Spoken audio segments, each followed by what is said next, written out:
So thank you, Matt. Thank you, John. And hello. It's great to see you all. It's been so long since I've seen you. We are going to continue the theme of what you've been hearing about PCI DSS version 4 and focus on the questions that we've received and the feedback that we've received from our stakeholders. And to complete this little group of sessions, I'm going to be talking about the dates and the timelines. And you might be thinking, oh, well, that's not very exciting.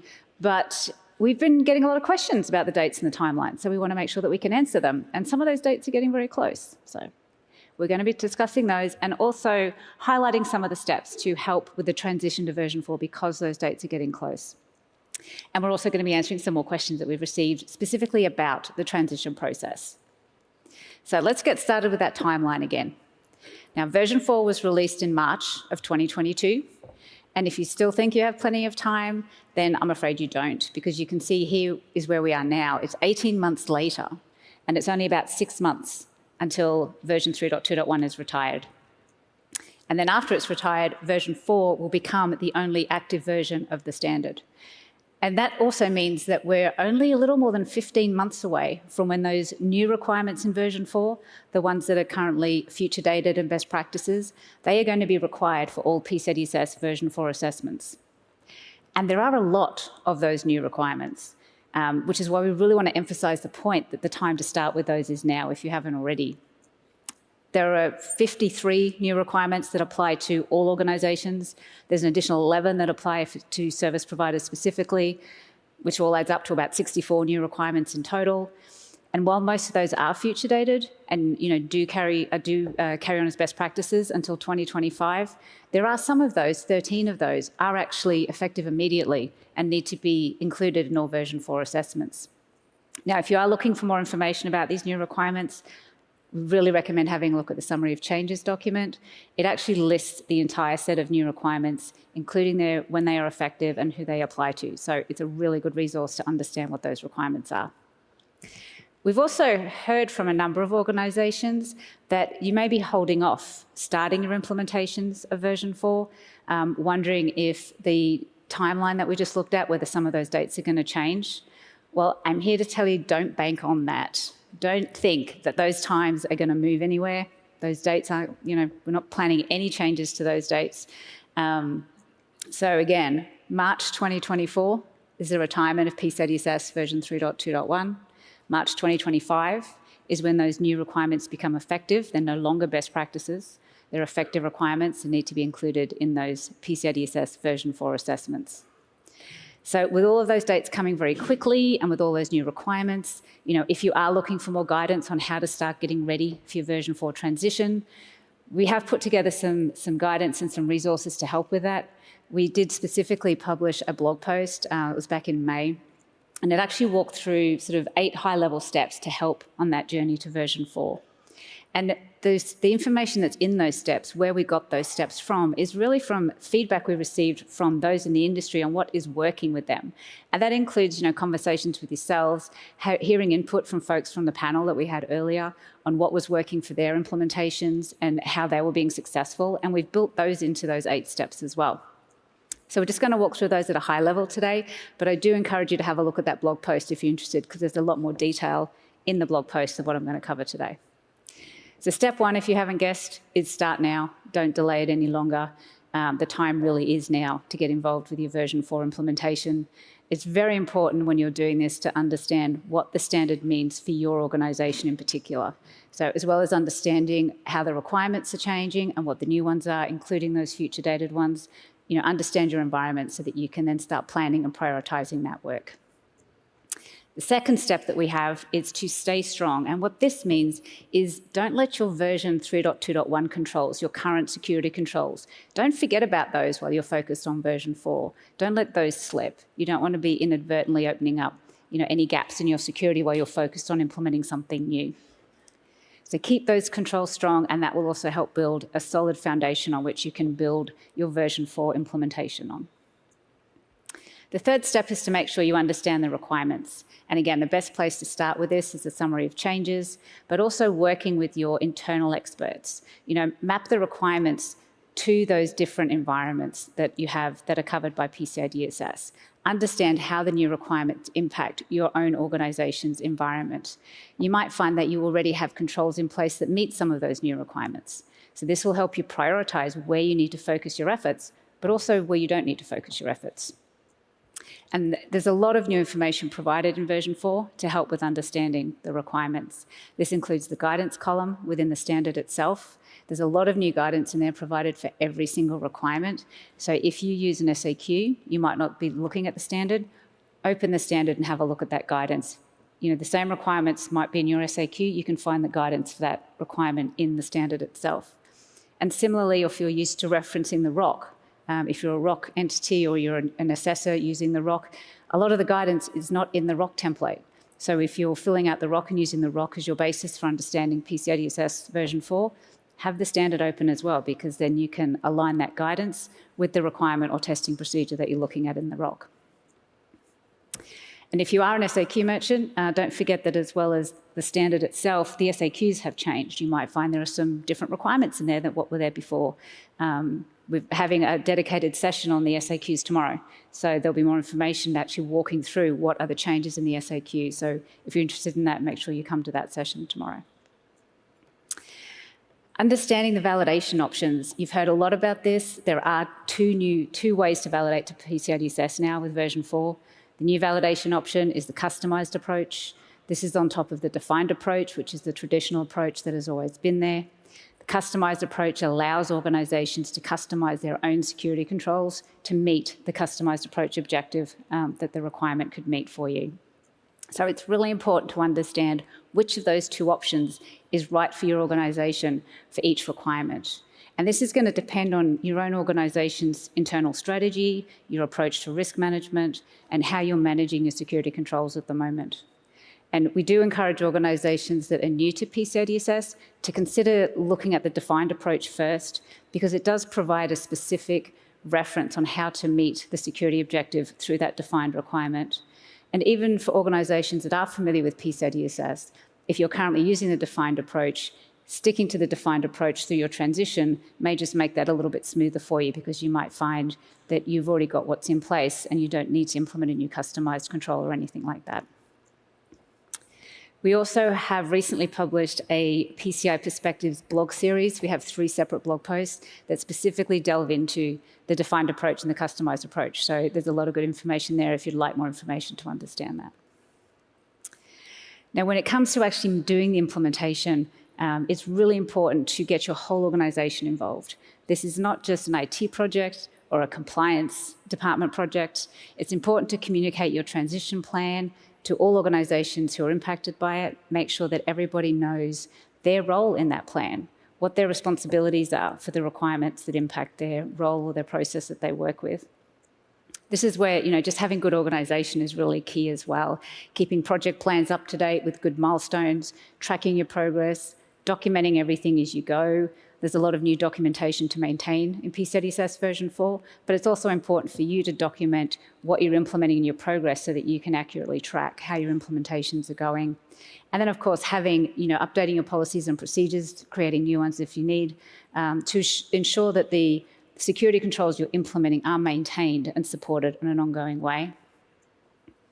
And this is where trusted partners can help. Both internally and externally. So internally, have training for your staff on security, on their role, and on PCI DSS itself. And take advantage of the benefit that having an ISA, an internal security assessor, or a PCIP, having trained personnel in those courses can really bring. They can really bring that knowledge into your company. Separate to PCI DSS training, though, it's also important to identify any skills gaps that might be related to any new technologies you're looking at implementing for version 4, and making sure that you plan for that training well ahead of time so that when that technology comes in, you have people ready, to implement it and to maintain it. From external perspective, there are a lot of trusted professionals that you could partner with. Again, we have, QSAs, the qualified security assessors who may be able to help you. There's also the vendors and the solution providers, who provide validated solutions that have been tested against a PCI standard to meet a certain set of security control requirements. So they might be helpful to what you need in your environment. And all of these lists, our assessors, our PCIPs, the solution providers, etc., these are all maintained on the website. So you can always go there to find a trusted partner or a trusted resource.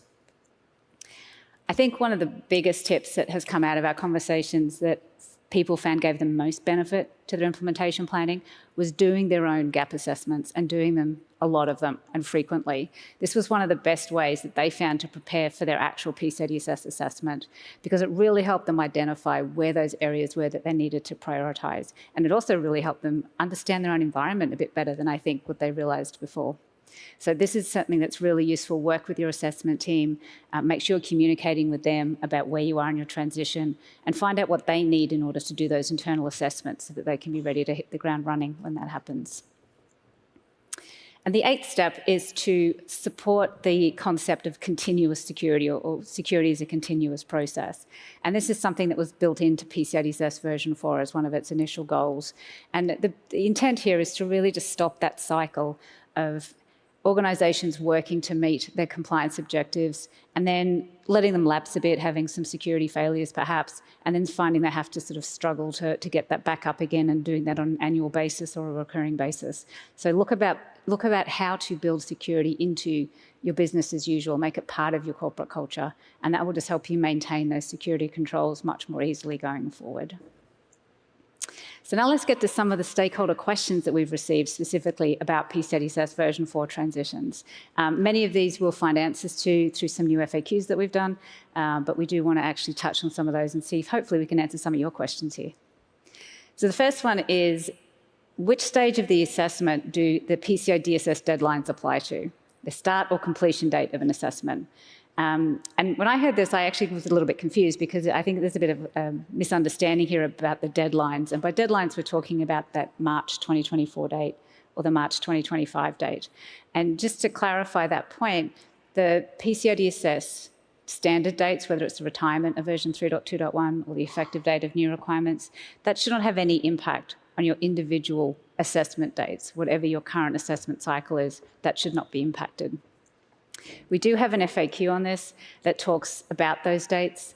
It clarifies that on the 31st of March 2024, PCI DSS version 3.2.1 is retiring. But what that actually means is that it will no longer be supported by the council, which means that version of the standard will not get any more updates. None of the supporting documents for that version of the standard will be updated. So the ROC templates, for example, won't be updated. It will also be archived on our website, but it will still be there. I mean, it's still a standard that's used, it's implemented. It's just not going to be actively supported by us. And we have an FAQ to help explain that. The key question there is, whether you can use it after March of 2024. And that's really something for your organisation to work out with your internal compliance entity, as well as your external entity that you manage your compliance through, whoever it is that you're reporting compliance to. That's where you need to have that discussion and just see, if version 3.2.1 can still be used after that date. The next question we received, and we've received this a few times, I should say, is that our assessments that were done to version 3.2.1, do those assessments expire when 3.2.1 is retired? So are those assessment results invalid after the 31st of March of 2024? We do have an FAQ that helps answer that as well, and the short answer is no. The PCI DSS assessment cycle, however long that assessment is valid for, is again something that's determined by your compliance programs, by the entity that you're working on with your compliance. From a PCI DSS perspective, the assessment is valid for the standard that it was done to at the time.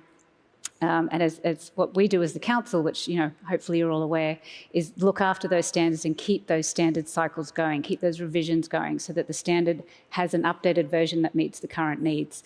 We don't define how long an assessment is valid for or when you need to use a different version. Another question that we've got is just basically, what are these two dates? People are hearing these dates of March 2024 and 2025 and finding them confusing. They're not sure what the two dates mean. For this question, I'd certainly point you back to that timeline, which you've obviously seen a few times now over the last few years. You can find this in a number of places on our website. It's in a blog post. We have a PCI DSS at a glance document, which is like a little one-pager glossy that has a lot of good summary information about PCI DSS version 4. And that includes the timeline as well. There's also the blog posts and the resource hub where you can find references to where to get more information about that timeline and a bit more detail about each of those dates. The next question we've got is specific to SAQ merchants. And this particular question we've received is about whether SAQ merchants need to have a year's worth of passing ASV scans or 4 passing scans that were taken place over the previous 12 months the next time they validate their SAQ to PCI DSS version 4. Now, just for a bit of background on this, the ASV requirement was added to SAQA with PCI DSS version 4. Now, the requirement to do quarterly vulnerability scans using an ASV on an approved scanning vendor is not a new requirement in version 4, but it is a new addition to the SAQA. So this is where this question is coming from, is from those merchants who are doing SAQA. And for these questions, I'd certainly refer you to a fact that we have had on the website for a while, which is about the meaning of an initial PCI DSS assessment. And while this FAQ wasn't created specifically to answer this question, it does help provide the context to help you answer that question. It basically describes that when you're doing an initial assessment, it means it's either your first time assessing to PCI DSS or the first time assessing to a particular requirement in PCI DSS. So you haven't been assessed to that requirement before, and you may not have the longevity of implementation of that requirement to be able to meet, the testing for that requirement. So this is specifically valuable for requirements that have a periodicity or a frequency of occurrence that need to happen. You might not have a history of having completed, a control for the last 12 months, for example.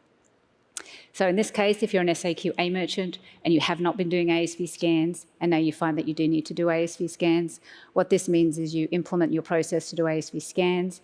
You don't need to have a year's worth of scans in order to validate to your SAQ, but you do need to have the process in place, and you do need to have that process verified and make sure that your current scan results, meet the requirements within that ASV scan requirement. I think we've got 1 or 2 questions left. This next one is focused on third-party service providers, or TPSP, which is one of the acronyms that Andrew and I did not talk about this morning. TPSP is a new term in version 4 as well. And this is a question that we've also received, and we talked about this again on the panel, is what about the impact of relying on a third-party service provider and whether they have actually moved to PCI DSS version 4 or not yet? What if you are ready to move to version 4, say this year, but your third-party service provider is still doing version 3.2.1. We do have an FAQ on this as well, and this was recently updated to provide a bit more information and guidance that was specific to version 4. And what it basically focuses on is the intent, again, of the assessment. If at the time the third-party service provider's assessment was performed, it was to a valid version of the standard. So if they were assessed to version 3.2.1 and 3.2.1 was current at the time, and that assessment, has still occurred within the time frame that's needed for the merchant's assessment, for example, then the assessment is still valid, basically. So you don't need to wait for all of your service providers to move to version 4 immediately. We understand that there is a transition time needed. Organisations validate at different times throughout the year. So you may validate in March, your service providers might validate in June, for example, or in December. So during this transition period, expect to have some organisations validated to version 4 and some validated to version 3.2.1. So that will happen at least for the next 12 months after version 3.2.1 is retired. And again, if you have any questions about what this means to your compliance, that's where that conversation with your compliance organisations, your compliance accepting entities can help with that. So that pretty much covers the FAQs and the questions we've received from our stakeholders. We are also, oh no, there's one more. Is there one more? Looks like there's one more. Nope, that is the last one. The other thing I did just want to touch on quickly is that we are in the planning stages for looking at a revision for version 4. We are planning to have something ready for the first half of next year. This revision is going to be based on feedback we've received from you as you've been implementing the standard. It includes things like mistakes you've pointed out that are in the standard, either errata type typographical mistakes, formatting errors, cross-referencing that's referring to the wrong requirement, things like that. We really look at fixing all of those based on the feedback we've received and things we've found. We don't anticipate this revision to have any major changes. The objective of this revision is to correct those typos, to update anything that's confusing in there, perhaps add a bit more guidance to address some of the questions we've had about the requirements, where there might be guidance lacking in that area. So that's really what we're looking at doing, updating the standard a little bit based on that feedback. We're also looking at potentially pulling some of those templates out of the back of the standard and putting them in a standalone document so that you can access the templates on the website without having to go through the full standard to find them in Appendix F on page 350 something. They'll actually be standalone documents, so that will hopefully make them more accessible as well. So anyway, we're just in the current stage of looking at what this revision needs to include, but we just wanted to let you know it's nothing to worry about. It's hopefully just going to be a fix of a lot of things, and we are going to have more information about that as we work towards scoping out that revision, but that's what we're looking at the moment. So finally, I just want to point out some of the resources that we have. Hopefully you are all aware of these. I've talked a lot about them a lot of times today. We have blog posts. We have the Resource Hub, which is really where you can go to find out any information about new things that are released, updates that we do for version 4. We also have the documents themselves. The standard has a lot of good guidance in it, so even if you don't use the standard to validate, do download it and read that guidance because you may find it helpful. The summary of changes. We have the quick reference guide, which is a little summarised, cute version in a book of PCI DSS, so that's a very useful little reference you can keep on your desk. The prioritised approach has been updated as well as the templates, and we're still getting feedback on those and making sure that we continue to evolve the templates to be more useful as well. We also have SAQs you can get from our website, and brand new this week, we have published the updated SAQ instructions and guidelines document. So that includes some new information and updated guidance for SAQ entities. And we also have a new SAQ for SPOC merchants, which has come out this week as well. So have a look at that if that's something that you're using as a merchant. You may find that helpful going forward. So with that, I would like to thank you very much for your time today. Through these 3 DSS sessions that we've had, so the 2 sessions before mine and this one here, I hope we've been able to answer a lot of your questions. But if you do still have questions, do come and find us. There's a lot of people on the team here. Unfortunately, Lauren couldn't be here to do this presentation today, but her whole team is here, and the training team is here, and the program team is here. And we all want to hear about your experiences. So do come and find us in the booth, in the office, in the vendor showcase, and we'll do our best to answer your questions. And we really hope you have a great week with us here. So thank you very much.